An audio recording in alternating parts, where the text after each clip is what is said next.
इस दुनिया में भूत, जिन्नात और बदरूहें अपनी अधूरी ख्वाहिशों को पूरा करने के लिए या फिर अपना इंतकाम लेने के लिए इंसानी दुनिया में आने के लिए रास्ता ढूंढ ही लेते हैं कि किस तरह इंसानों पर हावी होकर अपने अधूरे मकसद को पूरा कर सकें। ये कहानी अयान और जोया के साथ पेश आने वाले हादसे की है। वो लोग हनीमून मनाने मनाली जा रहे थे। वैसे तो उनकी शादी को 2 महीने हो गए थे, पर ऑफिस की टेंशन्स की वजह से उनका प्लान अब बना था। दोनों बहुत खुश थे कि शादी के बाद अकेले कहीं घूमने जा रहे हैं। दोनों ने डिसाइड किया कि फ्राइडे को ऑफिस से थोड़ा जल्दी फ्री होकर पैकिंग कर रात को ही मनाली के लिए निकल जाएंगे। सारी तैयारियां भी मुकम्मल हो चुकी थी। घर से निकलने में उनको रात के 10 बज गए थे, पर वो दोनों बहुत एक्साइटेड थे। अभी अयान को ड्राइव करते 1 घंटा ही हुआ था कि उसे नींद आने लगी। तो जोया ने बोला कि कहीं रुककर चाय पी लेते हैं और थोड़ा बहुत खा भी लेंगे, क्योंकि वो तैयारी करने में इतने बिजी थे कि उन्होंने डिनर भी नहीं किया था। अयान ने वैसे ही किया और एक ढाबा देखकर गाड़ी साइड पर लगा दी। ऑर्डर देकर वो वॉशरूम में चला गया और जोया जाकर टेबल पर बैठ गई। इतने में एक अजीब सी शक्ल वाली औरत वहाँ आई, जिसे देखकर जोया बहुत डर गई। तभी अयान आया। जोया को डरा हुआ देख वो उससे पूछने लगा कि क्या हुआ जोया, तुम इतनी डरी हुई क्यों हो। जोया ने उसे बताया कि अजीब सी औरत उसे कुछ बोल रही थी। तो अयान ने बोला कि होगी कोई पागल, तुम ध्यान मत दो, अपना खाना एंजॉय करो। तभी ढाबे वाला लड़का टेबल पर आकर खाना और चाय रख गया।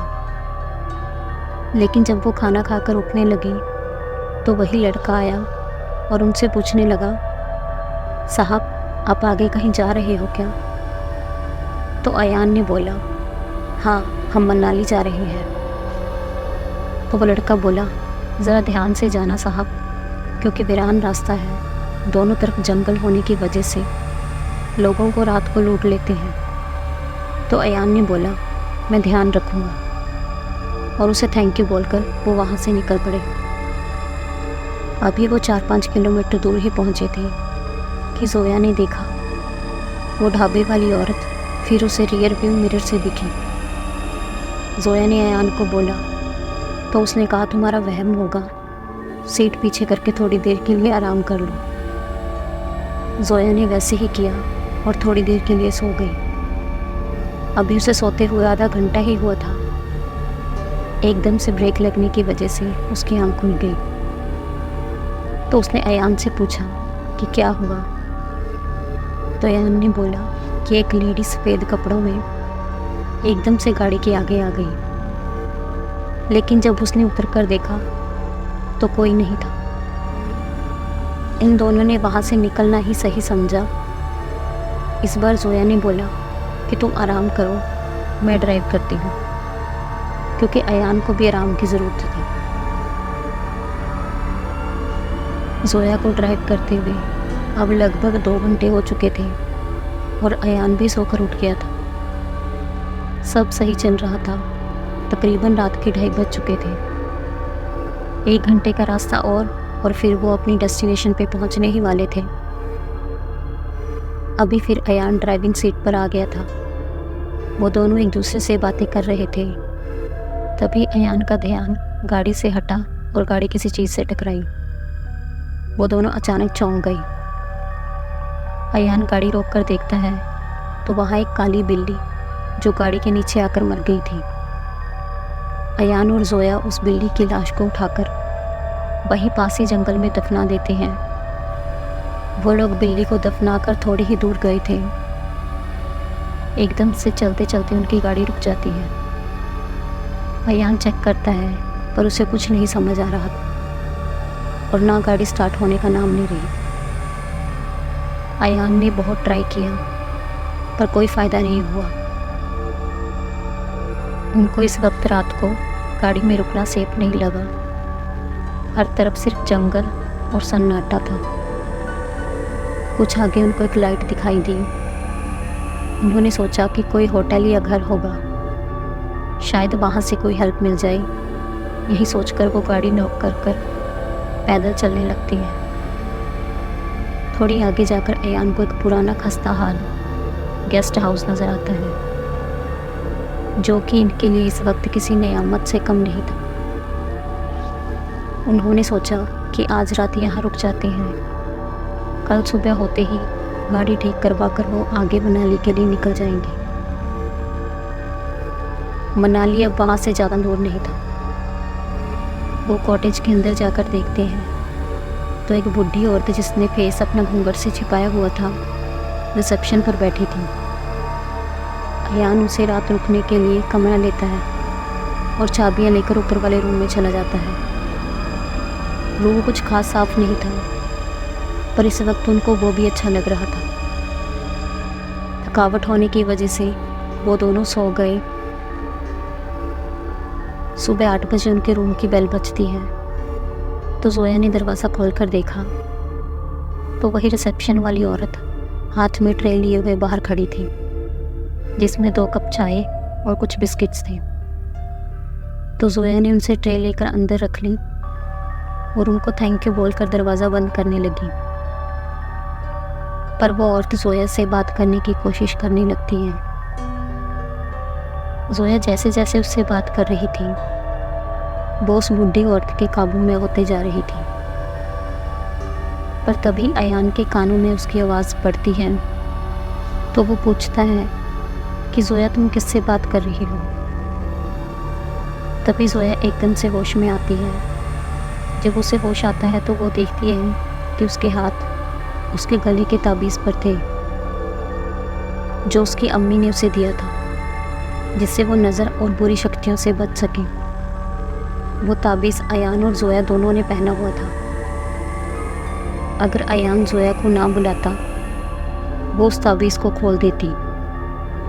जोया को कुछ समझ नहीं आ रहा था कि वो ऐसे क्यों करने लगी थी, क्योंकि उसके लिए उसकी अम्मी की दी हुई चीज़ बहुत ख़ास थी। तभी अयान बोलता है, तुम फ्रेश हो जाओ, मैं गाड़ी ठीक करवाता हूँ, फिर हम यहाँ से चलेंगे। नेहा हाँ में सर हिलाकर वॉशरूम में नहाने के लिए जाती है, पर अंदर जाते ही एकदम से उसकी चिल्लाने की आवाज़ आई। अयान भागकर जाता है और उससे पूछता है कि क्या हुआ। तो जोया ने बताया कि उसने रात वाली बिल्ली को शीशे में देखा। उसकी आंखें लाल थी और वो उसे ही देख रही थी। अयान ने वॉशरूम चेक किया, पर वहाँ कोई नहीं था। जोया बहुत डर गई थी। अयान बोलता है कि तुम्हारा वहम होगा, तुम थोड़ी देर आराम करो, मैं किसी मैकेनिक को देखकर गाड़ी ठीक करवाता हूँ। ये बोलकर अयान वहाँ से निकल जाता है। मार्केट से गाड़ी ठीक करने वाले लड़के को लेकर गाड़ी ठीक करवाने के लिए उसी जगह पर पहुँचता है जहाँ रात उनकी गाड़ी रुकी थी। लेकिन जब वो लड़का देखता है तो गाड़ी में कोई प्रॉब्लम नहीं थी, वो एक बार में ही स्टार्ट हो जाती है। अयान बोलता है कि ये कैसे हो सकता है, रात तो ये स्टार्ट होने का नाम नहीं ले रही थी, जिसकी वजह से हम दोनों को मजबूरी में उस कॉटेज में रुकना पड़ा। तो वो लड़का पूछता है, कौन सा कॉटेज, किस कॉटेज की बात कर रहे हो आप साहब, यहाँ तो कोई कॉटेज नहीं। अयान बोलता है कि वो सामने वाला, जिसे देखकर वो लड़का कहता है, क्या साहब, आपको आज मैं ही मिला हूँ पागल बनाने के लिए। पहले सही गाड़ी को ख़राब बोल रहे थे और अब ये बोल रहे हो कि वो खाली घर जिसे बंद पड़े हुए सालों हो गए, आप उसमें रुके हो। तो अयान कहता है, मैं झूठ नहीं बोल रहा, सच में मैं और मेरी बीवी कल रात उसी कॉटेज में रुके थे। जिसे सुनकर वो लड़का थोड़ा सोचने पे मजबूर हो जाता है। अयान भी अब कंफ्यूज हो गया था कि वो ऐसा क्यों बोल रहा है। फिर अयान उसे घर से निकलने से लेकर अब तक होने वाली सारी बातें उस लड़के को बताता है। तो वो लड़का बोलता है, साहब आपकी बीवी की जान को खतरा है और आपकी भी, क्योंकि वो एक चुड़ैल है जिसका नाम लक्ष्मी था, जो बहुत सालों पहले इसी घर में शादी कर आई थी, जिसे आप कॉटेज बोल रहे हो। लेकिन वो बहुत बदसूरत थी। एक तरफ से उसका चेहरा जला हुआ था। जब शादी के बाद उसके पति ने पहली रात पे उसका चेहरा देखा तो उसने लक्ष्मी को अपनी बीवी मानने से मना कर दिया और घर से बाहर निकाल दिया। लक्ष्मी अपनी आंखों में बहुत सारे सपने लेकर उस घर में आई थी, पर उसके सारे सपने मिट्टी में मिल गए जब उसके पति ने उसे छूना तो दूर की बात, उसे घर से ही निकाल दिया। इसलिए उसने पहाड़ी से कूदकर अपनी जान दे दी। लेकिन कुछ दिनों के बाद उसके पति की भी एक कार एक्सीडेंट में मौत हो गई। फिर तो जैसे मौतों का सिलसिला बढ़ता ही गया। हर दिन किसी न किसी कपल की लाश मिलने लगी। पहले सब समझने लगे कि ये कोई चोरी का मामला है, जो लोगों को अकेले देखकर लूटता है और फिर मार देता है। इसीलिए शायद उस ढाबे वाले लड़के ने आपको चेतावनी दी होगी। इसी कारण लोगों ने मिलकर रात को पहरा देना भी शुरू किया, पर उससे भी कोई फ़र्क नहीं पड़ा। अब आसपास के गांव में भी डर का माहौल बन गया था। इसलिए गांव वालों ने एक तांत्रिक बाबा को बुलाया। बाबा ने बोला कि वो कोई और नहीं बल्कि लक्ष्मी की आत्मा है, जो अपनी इच्छा पूरी ना होने पे ये सब कर रही है। तो एयान पूछता है, कैसी इच्छा? तो वो लड़का बताता है, संबंध बनाने की इच्छा। हर लड़की चाहती है कि उसका पति उसे प्यार करे, वो अपने पति के साथ सुहागरात मनाए और एक नए रिश्ते की शुरुआत करे। लेकिन उसकी ये इच्छा पूरी नहीं हुई। वो उसे साथ लेकर ही मर गई, जिस वजह से वो जब किसी कपल को देखती तो उनसे अपनी इच्छा पूरी करती। अयान पूछता है कि कैसे, वो अपनी इच्छा किसी और से कैसे पूरी कर सकती थी। फिर वो बताता है कि उसे संबंध बनाने के लिए किसी औरत के शरीर की ज़रूरत पड़ती थी। इसलिए जब कोई कपल उसे मिलता, वो लड़की के शरीर में प्रवेश कर अपनी इच्छा पूरी करती थी और फिर दोनों को मार देती थी।